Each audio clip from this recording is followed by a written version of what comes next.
What's up, folks? How's it going? Uh, First things first, we'll bring you the results of the winner, or as close as we can come to a winner for episode 1 of What's on This Shelf.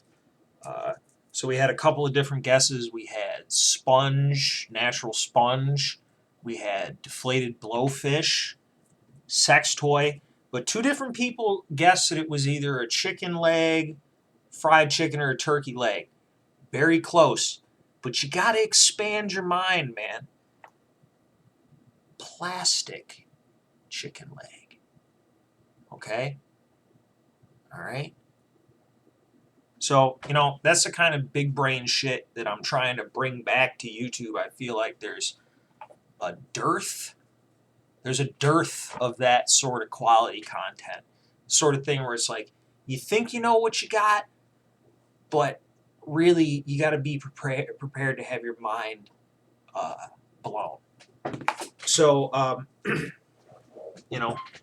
easy one for today because really, I'm exceeding expectations by simply making a second video. So I said, what do you want me to talk about? So I'll answer a couple of questions that are on here. The first question that I see, talk about CCW. Do you still need a permit in your state? I hear there are a bunch now where you don't need a permit. In Michigan, you still need a permit. I'm in favor of constitutional carry because I think it makes logical sense, but I'm a strict constitutionalist, I guess, but that can mean different things depending on who you're asking, I guess. But as far as I'm concerned, if you're legally allowed to purchase a pistol, you might as well be able to carry it. Anything that would prevent you from getting a concealed carry license would also probably prevent you from purchasing a pistol, would prevent you from purchasing a pistol anyway. So it seems like an unnecessary extra step, really more of an excuse to collect various fees and bullshit for the states. It's like, there's a lot of fee collecting. Like, for instance, so in Michigan, we got medical marijuana.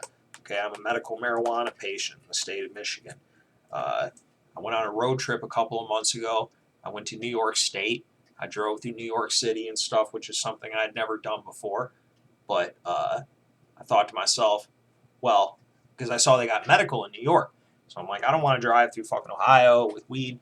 So I figure I will just get some stuff in New York State. New York State will not accept a Michigan medical marijuana license. And Michigan has been doing medical marijuana for over a decade now, and Michigan accepts out-of-state things. If I had a prescription for OxyContin, the state of New York would have happily honored that. But really what it is that they just want to collect their $100. It's not so much that they're concerned about the integrity of your prescription. They just want to collect money. So really it just rounds back around to the CCW. It's just a reason to collect money. I say if we just streamline it, just let me give you $100 or whatever. That's really what they want. They just want to collect some cash from you, especially the states, because they can't print money like the federal government, so they have to figure out ways to extort it from you. Tell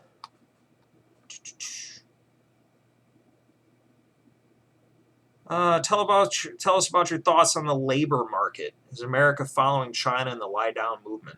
Everyone seems to be either crazy, busy, or doing nothing at all. How do we find a middle ground? You're in my opinion, you're currently watching your shitty society collapsing. It started last year when they stopped everything. They're never going to get people to go back to the routine that they were in before. I became disenchanted with my job where I've worked at for a number of years, just because, you were getting overworked and it's just ridiculous, and people are figuring out ways to make money. There is a gig-based economy. I live in the Detroit area. Most of the people that I know have multiple income streams. The more income streams they have, the better they seem to function. But I'm finding that that's definitely something that that's something that's spreading around the country, but it's something that's been here for a long time. There's a lot of corruption. There's a lot of under the table work going on. You know, not to say that everybody's different hustles are under the table, but what I'm saying is that diversification of working a bunch of little jobs and things like that, people prefer that in some cases to the traditional way. You know, I've never had an office job. I find it difficult to understand why you would expect anybody to want to go back to the office when it's been proven that they apparently can accomplish the same work without having to be there. It's a waste of money and time. You know, I think people are, you know, they're more concerned about how they're spending their time, I think. I don't know if we'll be able to find a middle ground, honestly. It's difficult for me to project the future out very far in this situation because it's very bizarre, everything that's going on. I mean, I certainly, you know, I've changed what I'm doing, and I've found ways to make just as much money or around the same amount working different jobs that aren't full time, and I find it more rewarding because you have more free time, and honestly, the difference is minimal. So I don't know. I see a lot of people are probably doing that, and it's like shit. I mean, if you're even the least bit competent at a place, you're going to feel overworked because they're going to put shit on you. And you know, the only good thing about now is that you have some leverage. I say do whatever you can to, you know, if you don't like your job, fucking get another one. There are jobs right now. You know, it's certainly been a strange.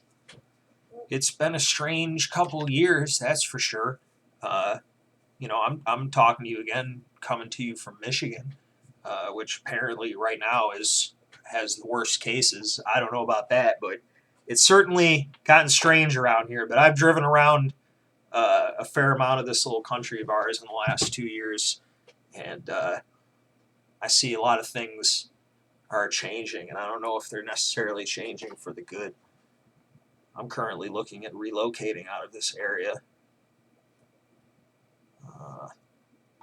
Yeah, I don't know what's going to happen, man.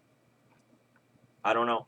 I mean, I think it can be a good thing for people because this really is an opportunity that if you really do have valuable skills and you're not being appreciated, this is your opportunity to move someplace. And one of the things that people really have a hard time accepting is that you can work at a place for a long time, and sometimes it's harder to get more money out of them than it is to go to a new place, and they'll give you more money. You'd think that, you know, people are only doing what makes sense from a business standpoint. It's not necessarily, they're not necessarily thinking in the long term. We're going to edit the burp. I'm not going to edit the burp. I'm not going to edit it. But yeah, I don't know, man. It's crazy.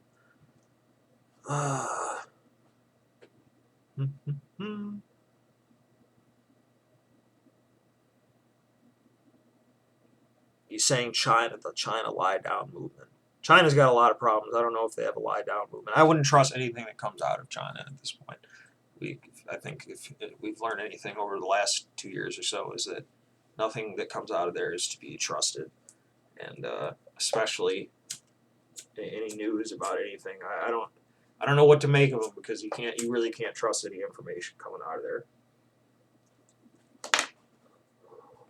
You can hardly even trust anything you don't see with your own eyes, you know.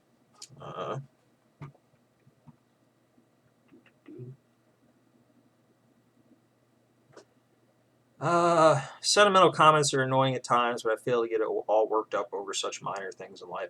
Yeah, I get pissed off about everything, though. The removal of the dislike button disgusts me. It goes without saying it's a way to squash dissent, not about bullying. Though it's an apt excuse to give the snowflake mentality.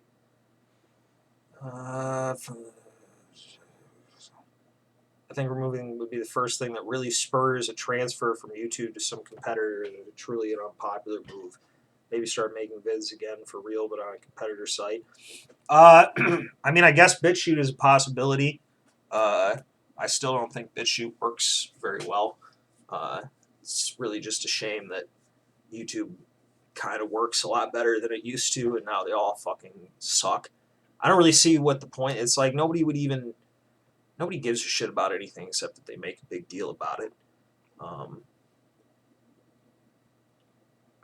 I don't know. My concern is that a site like BitChute is just going to do the same thing. That does not mean that I don't watch things on BitChute and that I don't support BitChute or whatever or anything. I just, I think we've seen again and again that when the sites reach a certain level of popularity, they sell out because they're businesses. That's what they're created to do.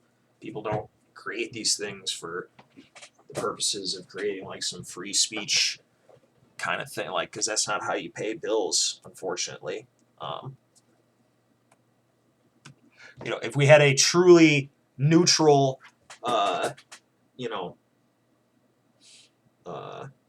financial benefactor for some sort of free speech platform, it's like people talk about some kind of platform that Trump wants to do, and that won't be.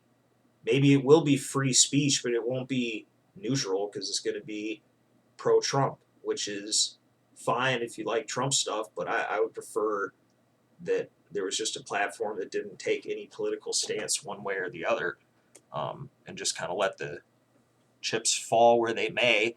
I mean, the whole thing is ridiculous. Most of the people that are watching political shit on YouTube are of a certain mindset. They're not going to be put off by it. Nobody cares. There's so much content. I don't know. The whole thing is ridiculous. There's horrible things on this website, videos of horrible things that YouTube continues to allow to exist, and they want to censor your political speech. And yeah, obviously the dislike removal is what it is. Everybody can see, but it's sad that they have to do that. It makes it, the problem is that not only it's obviously a political move, but for the more practical purpose of it makes it more difficult to utilize YouTube, because when you're searching certain types of content that has a tendency to be misleading, it's a good way to judge whether the video is bullshit or not. And I don't think that's such a minor point to remove what I consider, as a very long time user of YouTube that watches everything on it, not having the ability to judge that, it seems stupid, but something, for example, would be like, I don't know, car crash videos, right? There might be a car crash video that says new 2021 car crash, right? And if it has a shit ton of dislikes, you'll know that is obviously a re-uploaded old video. And that helps you not waste time. And shouldn't, if that's what they're talking about, because they put out this bullshit about it being helping small channels.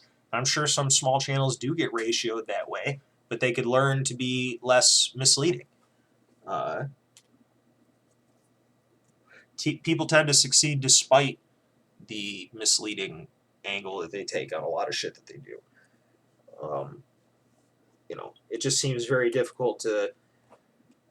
I just don't understand why it matters. Nobody sees it unless they talk about it. That's what's so bizarre about their propaganda, because they make things bigger than they would be. It's like what they did to Alex Jones.